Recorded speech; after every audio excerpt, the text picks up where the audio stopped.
Programa Nossa Gente, com Rita Maria, aqui na Rádio Brasil.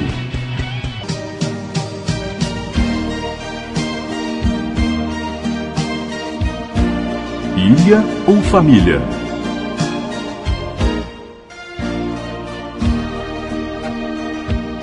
E no Ilha ou Família de hoje, nós vamos conversar com o pediatra e autor do livro Seu Bebê em Perguntas e Respostas, do nascimento aos 12 meses, Dr. Silvio Renan Monteiro de Barros. Boa tarde, doutor Silvio. Boa tarde, Rita, para você e para todos os ouvintes aí do programa Nossa Gente. Muito obrigada.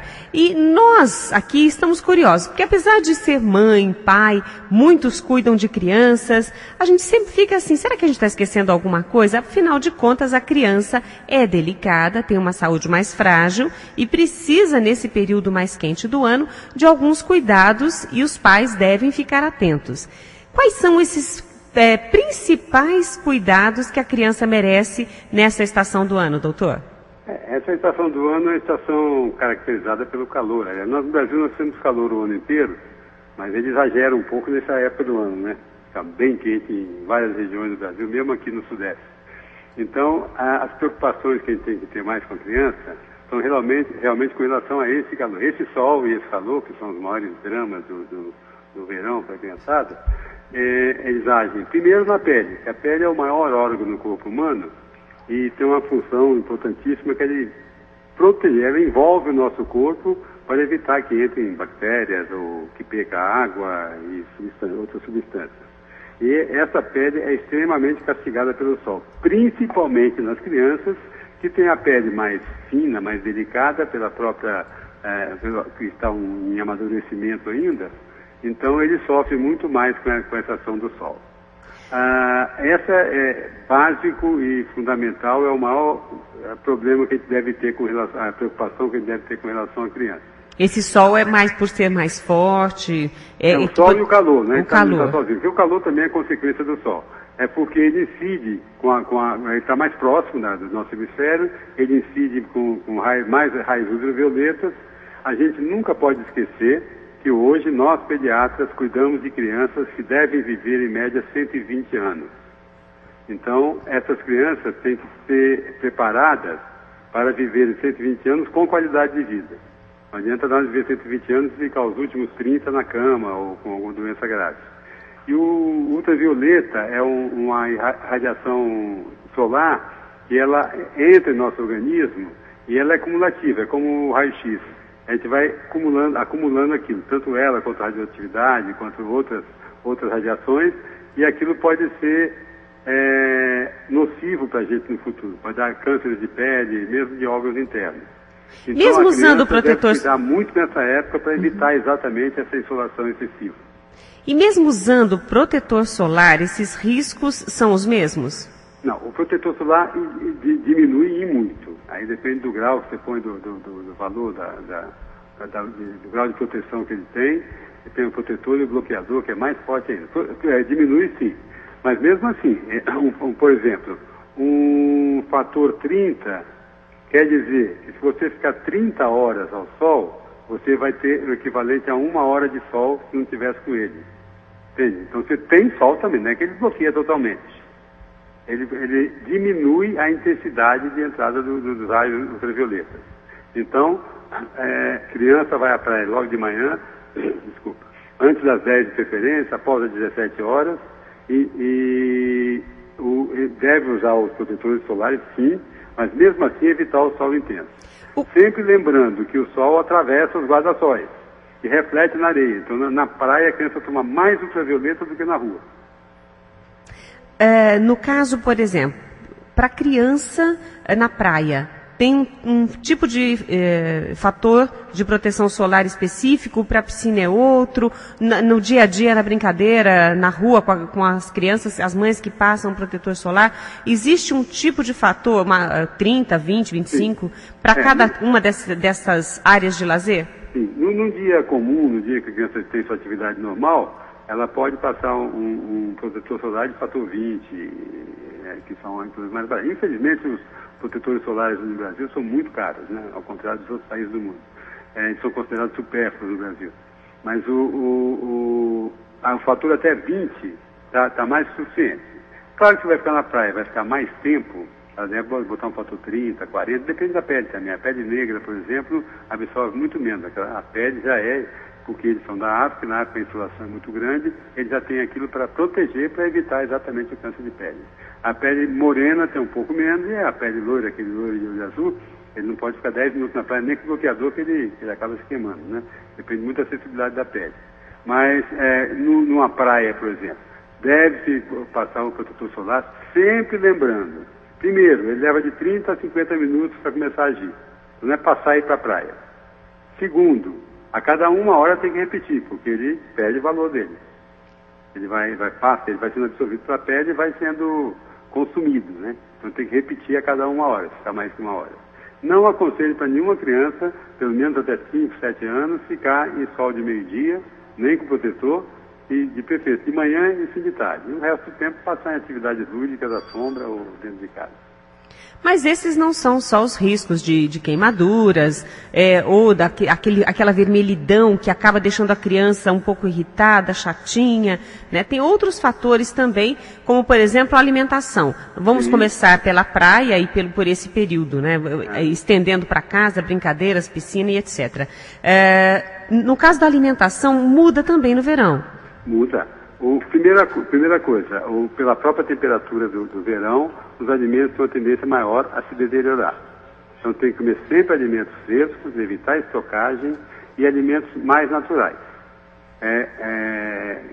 Quanto maior o conteúdo de água do alimento, melhor é. Então uma verdura, uma fruta, legumes, são muito bons. Evitar frituras que dificultam a digestão, né? E basicamente, não exagerar em nada. Tá? A única coisa que a criança pode exagerar no verão é em água, tomar muita água. Muita água. Agora, essa criança, tem algumas, pelo menos já ligaram aqui no programa há um tempo atrás, num outro tema a ser discutido, com uma nutricionista, algumas mães reclamaram que não conseguem dar muitos legumes e comidinha mais saudável para a criança.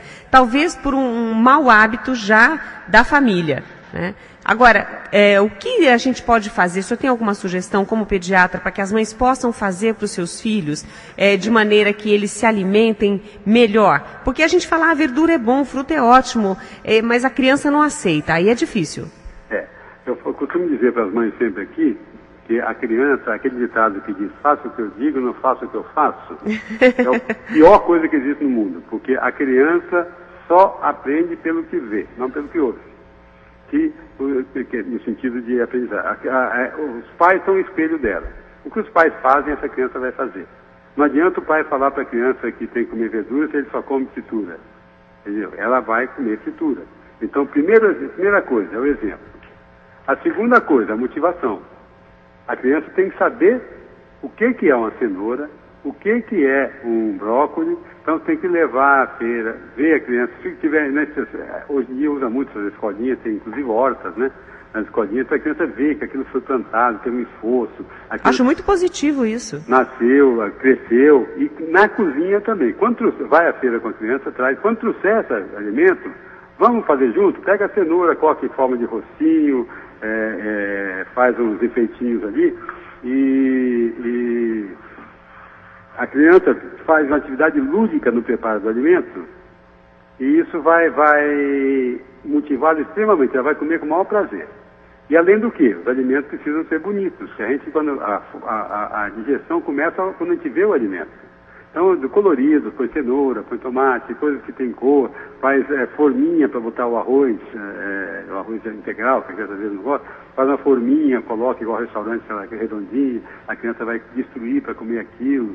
Eles adoram isso. Então essa motivação é importantíssima para a criança. E os pais, nessa hora, vão comer também essa comida. Porque não adianta os pais fazerem para eles e depois comer outra coisa, né? Ainda tem que fazer assim, que delícia. Exatamente. E outra coisa, horário de refeição tem que ser rígido. Senta a meio-dia, sai meio-dia e meia. Se quer comer, não quer comer, ninguém vai forçar. Mas vai ficar lá, porque as crianças às vezes saem só para brincar e não querem comer só para brincar, né? Isso é verdade. Então, depois fica durante o resto do dia comendo porcaria. E aí quer bolacha recheada, quer suquinho, quer e a mãe dá, né? Exato, está lá na mão, né? Fazer o quê? Doutor, nós falamos a respeito da alimentação, o senhor citou um pouco sobre a hidratação, o quanto é importante, falamos da proteção do sol, né? A proteção com o protetor solar mesmo, do guarda-sol, o chapéu, tudo, o bonezinho para a criança, isso também é importante. Agora, e para nós pensarmos assim na saúde da criança, além da hidratação, a alimentação, a proteção em relação aos raios UVA, UVB, o que mais nós poderíamos lembrar às mães de observar nesse período de férias, em que está todo mundo descontraído, todo mundo de bem com a vida, né, antes de começar as rotinas escolares? Voltando aí no que você falou há pouco, também interessante lembrar que as crianças devem usar roupas claras, de preferência tecidos naturais e largas, para o ar circular entre elas para evitar a desidratação, né? Agora, uma coisa importantíssima também é a segurança. Na época de férias, na época de sol e calor e praia, é que aumenta muito o número de acidentes de crianças. São acidentes, principalmente excesso de sol, queimado na praia, perder criança na praia, afogamento, atropelamentos. Eu já tive casos, inclusive, de pai atropelar a filha. Nossa! Sem querer, claro. Na praia, a criança está correndo para lá e para cá, ele estava em cima da areia da praia mesmo, estava manobrando o carro e passou em cima da filha. Não, graças a Deus não tem problema nenhum, foi tudo bem, atendendo, mas é um susto, hein? Então tem que tomar cuidado com tudo na vida. E as crianças, principalmente porque se sentem soltas e à vontade, largam da mãe e do pai e de repente atravessam uma rua porque acham que já está pertinho, tudo. Então, essa segurança, o senhor tem razão, a gente tem que ficar atentos mesmo. Exatamente. E outra coisa importante também é a imunização, né? Hoje em dia, existe vacina como hepatite A, por exemplo, que antigamente todo mundo ia para a praia, enchia as praias contaminadas, pegava hepatite A. Hoje tem vacina para isso, então vai a vacinada. Muitas das doenças, hoje, diminuíram a incidência muito, graças às vacinas que existem. São muitas, todo mundo comenta, tem vacina demais e tal. Quanto mais tiver, melhor. Um dia eles vão conseguir reunir todas numa só, talvez a ciência faça isso, mas por enquanto tem que tomar várias picadas, infelizmente. Mas que funciona muito. Eu tenho aí 30 e poucos anos de pediatria. Eu me lembro que no começo da minha carreira, eu ia ao hospital todos os dias e passava visita em 3 a 5 crianças por dia. Esse ano de 2012 eu fui 2 vezes ao hospital. Uma era um apendicite, outra era um acidente. Quer dizer, as doenças diminuíram muito. Então isso a gente não pode esquecer de vacinar a criança. Vacinar, tem vacina para um monte, para hepatite A, hepatite B, para rotavírus, que se pega muito também em férias, né, que é o virose que dá diarreia. Então, ir com a criança devidamente vacinada, passa no pediatra antes de viajar, faz as vacinas que necessita e já vai mais tranquila com relação à doença também. Agora, o senhor citou aí algumas doenças, o senhor até do rotavírus, etc., mas tem doenças muito comuns nesse período do verão. O senhor disse até que já diminuiu o número de casos em relação aos anos anteriores, desde o seu primeiro momento atendendo no hospital, mas algumas crianças ainda ficam doentes nesse período do verão por falta até de atenção dos pais, se aquele alimento está adequado, se está bom, se não azedou, às vezes deixou em cima da mesa, achando que comer mais tarde não vai fazer mal e pode fazer. Exatamente. E entre elas, exatamente, uma das mais comuns é exatamente a intoxicação alimentar.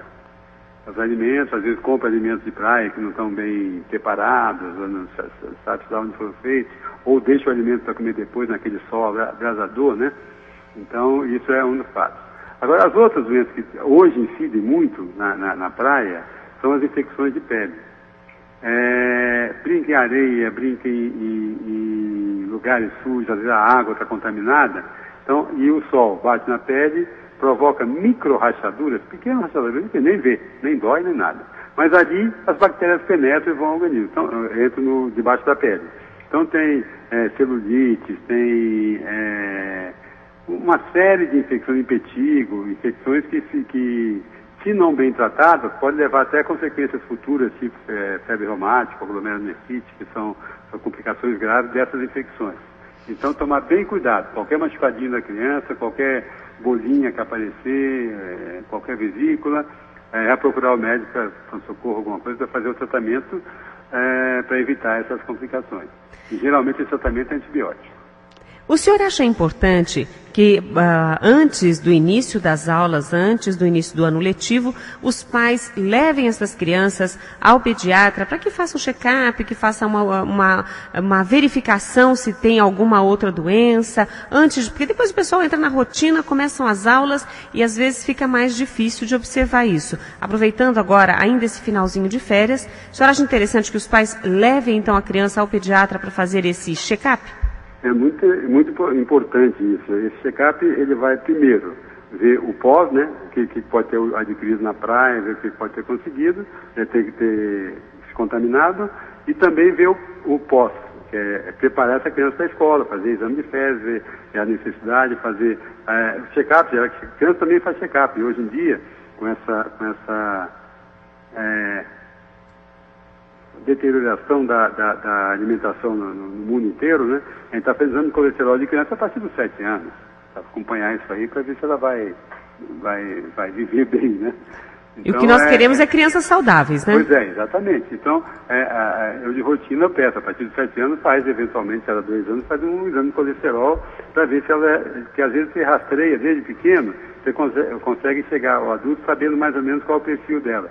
Então, às vezes, uma pessoa que tem um colesterol alto e não tem problema, ela já vem desde criança com esse problema, então é mais fácil ser administrado do que ficar dando remédio para todo mundo, né? Isso é verdade.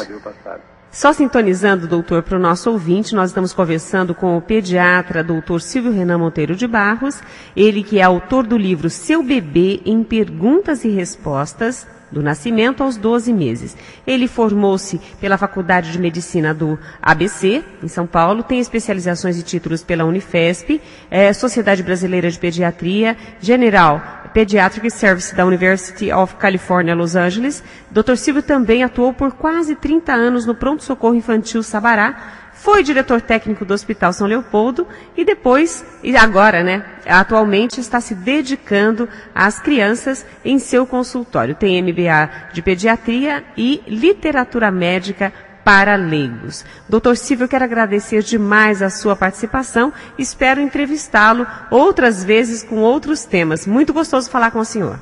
Eu estou à disposição, eu que agradeço a oportunidade. É um grande prazer conversar com você e levar alguma informação para os seus ouvintes. Muito obrigada, uma ótima tarde. Obrigado, até logo.